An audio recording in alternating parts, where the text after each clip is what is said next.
Hi everybody, I'm Dan Snow and I want to take this opportunity to wish a happy birthday to one of my favourite museums in Britain, because 2021 marks the 80th anniversary of the opening of the Western Approaches headquarters beneath the streets of Liverpool. It's one of the most exciting, one of the most wonderful places to go and visit, and it played a critical part in the Second World War. It was a place where all of the British forces were coordinated to secure the Western approaches. That means the sea lanes coming into Britain from North America, from the rest of the world. Those ships were carrying the vital supplies that would keep Britain fed and keep Britain's forces in the war against Hitler. The Battle of the Atlantic was an attempt by the Germans to close those sea lanes, to blockade Britain, and had it been successful, Britain would have been knocked out of the war. It's basically the most decisive battle of the Second World War. It's also the longest because it stretches from the first day of the war to the last day of the war in 1945.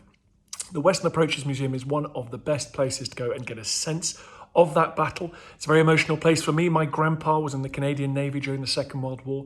He ploughed to and fro across the North Atlantic endlessly.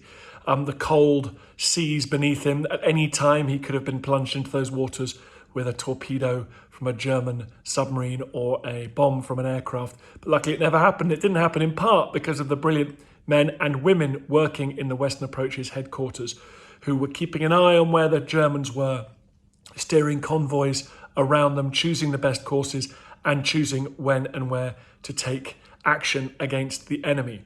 So it's a wonderful museum. Happy birthday to you. It's not quite the conditions we were hoping for, but we will all be back into that museum soon. Better times are coming, and I wish you all the best for the next 80 years.